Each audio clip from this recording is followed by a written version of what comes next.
Buenas noches.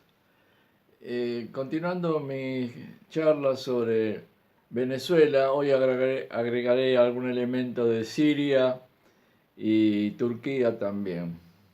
Por supuesto, no puede faltar Rusia. Eh, el frente diplomático se movió con el viaje del canciller Arreaza a, a Siria, a Turquía. Creo que también paró en algún otro, en Túnez probablemente. Pero lo importante es que eh, tuvo conversaciones con Bashar al-Assad, con el ministro de Relaciones Exteriores en Turquía, y son los dos países que están formando una suerte de bloc eh, contra una contrahegemonía, un anti-bullying sería, porque Estados Unidos está haciendo como amenazando de forma prepotente, ya lo sabemos, a los países que no le caen bien. Bueno, los temas geopolíticos ya lo he tratado en detalle, pero lo importante es que en el frente diplomático Venezuela se está moviendo porque también hay que demostrar que los 55 países que han reconocido al impostor Guaidó eh, son una parte de los 195 países que hay en las Naciones Unidas. Entonces, esa no es la comunidad internacional. La comunidad internacional es mayor. Eh, y de los cuales la gran mayoría defienden no solamente a Venezuela, sino la soberanía de todos los países. Y en este caso, el caso de Venezuela, donde se quiebran en forma flagrante eh, las leyes internacionales. Para Estados Unidos ni las Naciones Unidas ni las leyes internacionales existen, salvo cuando les conviene. Bueno, es la forma que tiene la política exterior de Estados Unidos manifestarse en estos últimos decenios. Bien, ha encontrado, por supuesto, gran apoyo en Siria y se han tratado convenios, se han realizado convenios internacionales de exportación e importación, tanto en Siria como en Turquía.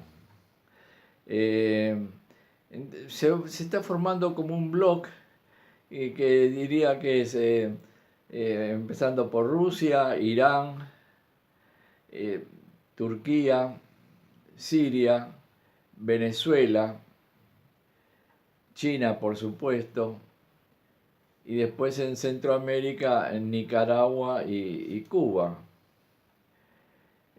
Los países que Estados Unidos siente una gran hostilidad.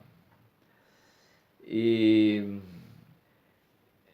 también en el frente diplomático, Estados Unidos ha reconocido, no solamente que ya reconoció y tiene la embajada en Jerusalén en contra de todas de las disposiciones de las Naciones Unidas.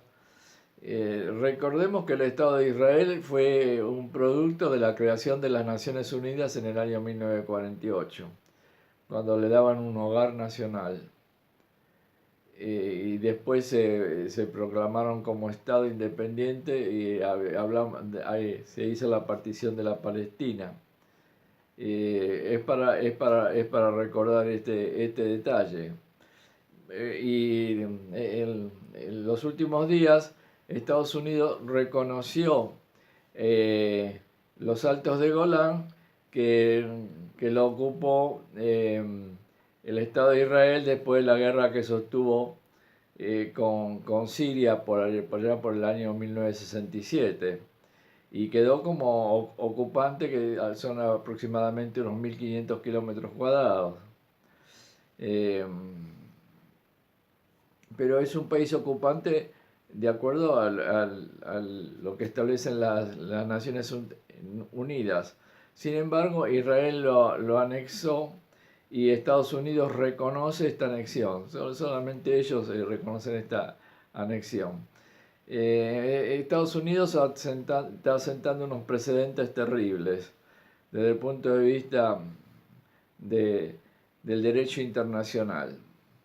Que bueno, ya vemos el derecho internacional, eh, el fondo del derecho internacional es la fuerza dentro de los países más poderosos del planeta. Es un equilibrio de fuerzas.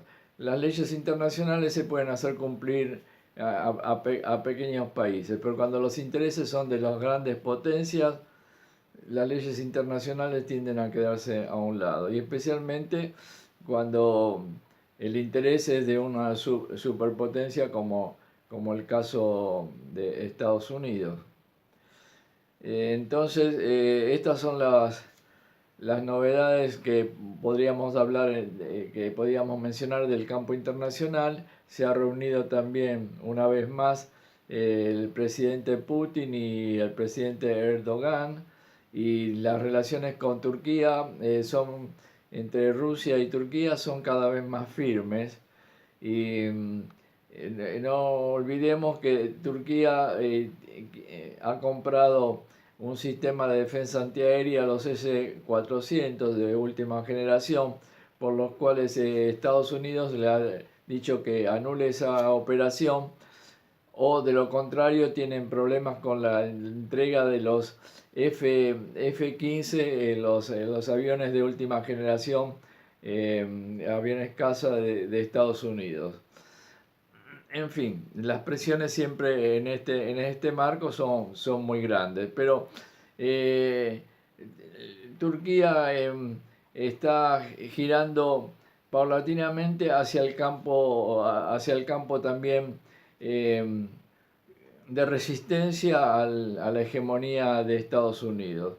No olvidemos de que en el 2016 le hicieron un golpe de estado a los militares, y se dice que fue los servicios de inteligencia de Rusia que advirtieron a Erdogan y tal vez le salvaron la vida. Y de ahí que en adelante se trató de superar ese incidente muy raro, que cuando la Fuerza Aérea turca derribó a un caza ruso que estaba operando en Siria. Bueno, esto ya fue superado, y ahora Erdogan habla de su amigo, ya como una amistad personal con Putin. También quien habla de amistad personal con Putin es Xi Jinping, el presidente de Rusia, que dice mi gran amigo, y ya sabemos que los chinos son un poquito parcos en sus relaciones de tipo emocional. Entonces, la diplomacia rusa, especialmente del presidente, no olvidemos también el canciller ruso Lavrov, pero es el presidente Putin que marca el rumbo en este aspecto. Lo mismo que la relación también cálida y amistosa que tiene con Maduro. Ahora, desde el punto de vista geopolítico, acá puede ser un punto de inflexión.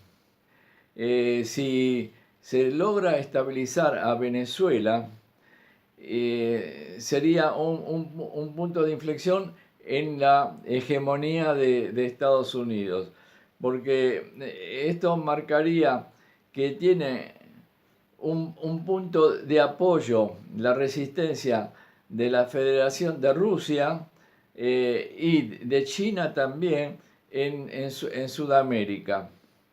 Y cosa que hace Estados Unidos, tiene rodeado de bases y de alianzas a China. Tiene bases en toda la periferia de China, y hace maniobras con Tailandia, con Filipinas, con Vietnam incluso. Entonces está creando como una red de alianzas para acercar también a China y dificultarle sus relaciones con los vecinos. Tienen el problema del mar del sur de la China, en los cuales Estados Unidos permanentemente habla de la libertad de navegación, y China nunca le ha negado la libertad de navegación ni a Estados Unidos ni a nadie. Bueno, son clásicas provocaciones. Y es un tema para hacer una charlita respecto a China y respecto a las vías de comunicación. Ellos hablan de One Belt, One Road, un cinturón que sería el marítimo, y un camino hacia Europa que sería la ruta de la seda.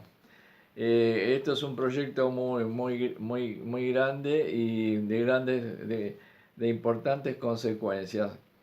Entonces, esto es un pequeño panorama en los últimos acontecimientos de carácter internacional. También podría mencionar de que Xi Jinping ha estado en Europa, y con Italia, Italia e incluso Francia tienen grandes interés con relación a las inversiones de China, que en contraposición con algunos países y presionados por Estados Unidos. En fin, ya vemos cómo se van desenvolviendo las relaciones y los intereses políticos y económicos en el mundo. Pero estos son los hechos de los últimos días que considero importantes.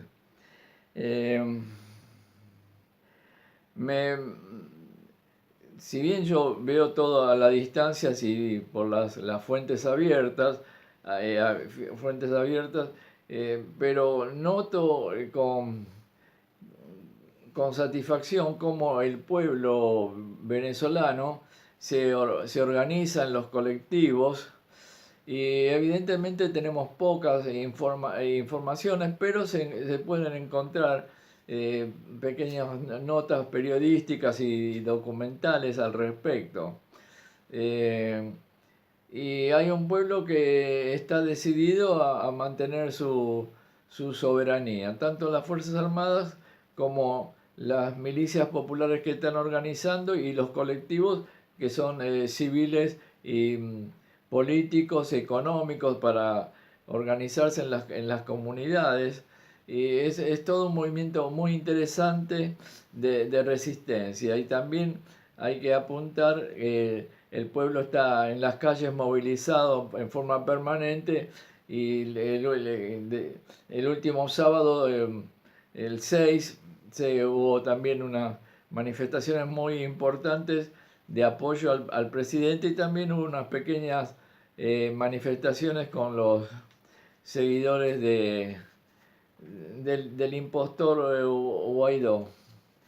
En fin, que es el gobierno venezolano hace constantes apelaciones a la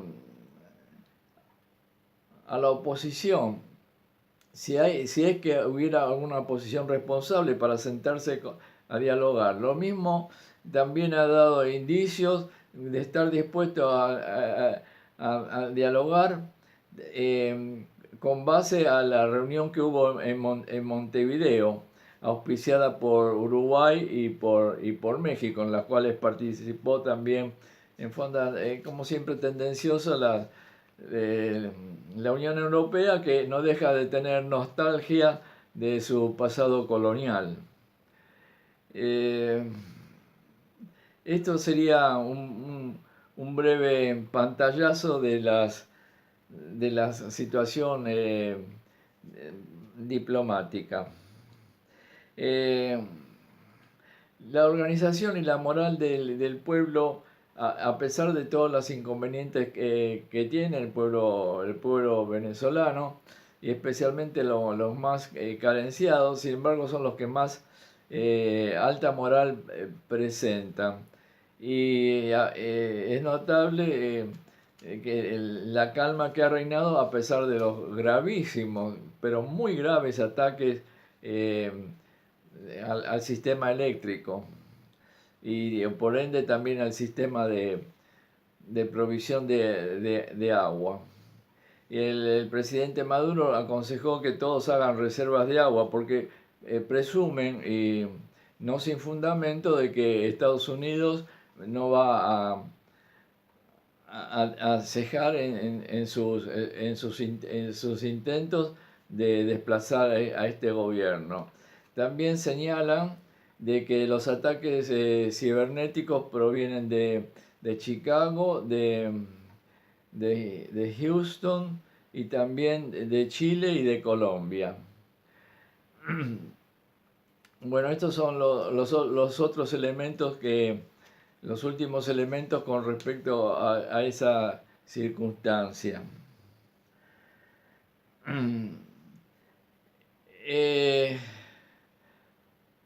Bueno, con respecto a Israel, el reconocimiento de los Altos del Golán y, y la ciudad de Jerusalén, como ya lo he mencionado recién, también es una circunstancia en la cual sí no hay ningún eco internacional para apoyar semejante medida unilateral. Y bueno, acá hay 4 personas que se puede identificar: el presidente de Israel, el primer ministro de Israel, Netanyahu, presidente de Estados Unidos, Trump, y el Mike Pompeo, el secretario de Relaciones Exteriores y del Departamento de la Secretaría de Estado de Estados Unidos, y de Bolton, que es el asesor de seguridad muy directo del presidente. Estas 4 personas tienen una influencia muy grande y sombría también por todas las acciones que han realizado en perjuicio de países y que en forma directa afectan a cientos de miles de personas. Entonces, esto es lo que quería mencionar. Quedaría también hablar de las sanciones contra los buques cisternas que llevan petróleo venezolano a Cuba. O sea, que asfixiar y estrangular poco a poco a la nación y al pueblo venezolano. Esto es el panorama de estos últimos días. Tendrán que encontrar una vuelta para transportar, por supuesto. Nadie puede impedirles. Estamos hablando de países soberanos. Estados Unidos no es el dueño del mundo. Y si bien es una potencia militar formidable, no olvidemos que hay gente que habla de que no son muy eficientes, que pierden las guerras. Sí, Estados Unidos tiene una potencia formidable y eso no se puede no se puede desconocer.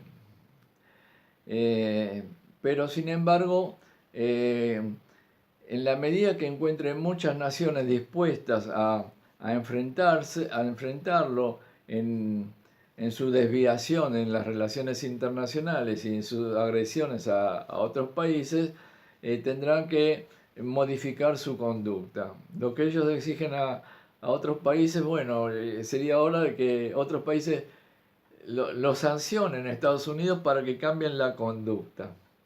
Por lo menos si no lo sancionan, los se resistan. También ayer o antes de ayer designó a Estados Unidos como a la Guardia Revolucionaria iraní como, como una organización terrorista, y creo que el gobierno iraní va a señalar también al Estados Unidos o a las fuerzas que tiene Estados Unidos en Siria como organizaciones terroristas. En fin, son tit for tat, ojo por ojo, podríamos decir, como en este aspecto de la reciprocidad internacional. Hablando de Siria, Israel siguió atacando a Siria. En los últimos años ha realizado 150 ataques, o bien con cohetes, con misiles o ataques con la Fuerza Aérea. En esta ocasión ya el Estado de Siria ha mejorado su sistema de defensa de misiles tierra-aire, y afirman haber derribado a la mitad de los misiles que lanzó, porque creo que un ataque fue con misiles, que lanzó las fuerzas, las fuerzas aéreas de Israel. Los misiles fueron de aire-tierra. En fin, y también afirmaron de que atacaron posiciones del ejército israelí en la altura del Golán. Esa es una zona de mucha tensión. También hay que tener presente que el ejército, la Fuerza Armada de Siria, hace 8 años que están combatiendo, y esta les ha dado una capacidad militar muy, muy importante. Es un ejército, son fuerzas armadas ya muy experimentadas. Entonces hay que contar con esa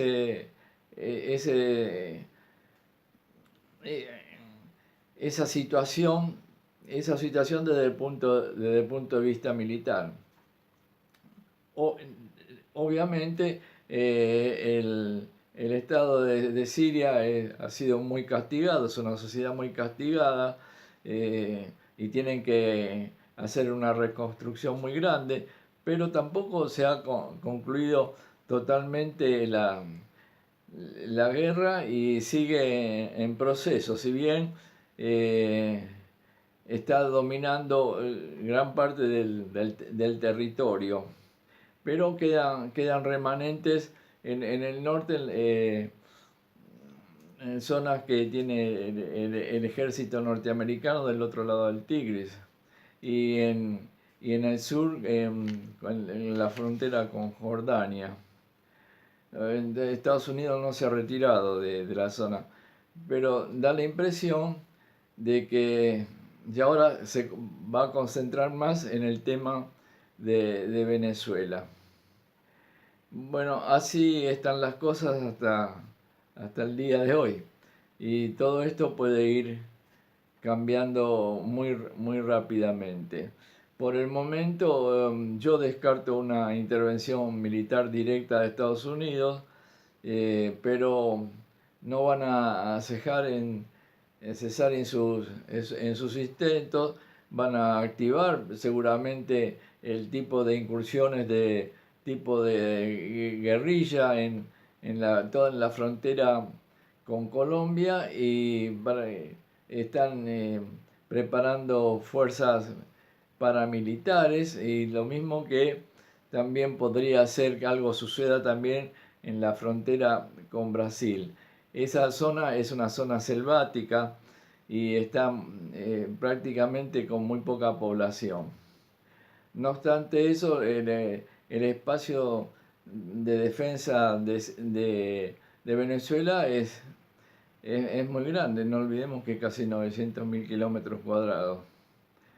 Bueno, es un proceso en desarrollo, es un conflicto en desarrollo, pero que todavía no se toma conciencia en general en la región de lo peligroso que es esta situación a la cual la región no está acostumbrada a este tipo de circunstancias de guerra entre naciones, que podría ser posible entre Colombia y Venezuela, podría ser posible. Lo más difícil que intervenga Brasil. Pero también en Brasil le van a hacer un fast track para incorporarlo en la NATO. Lo mismo que ya es miembro de la NATO en Colombia. Eh, y así está el panorama internacional en la parte de conflictos de Medio Oriente y ahora en nuestro continente. Buenas noches y gracias.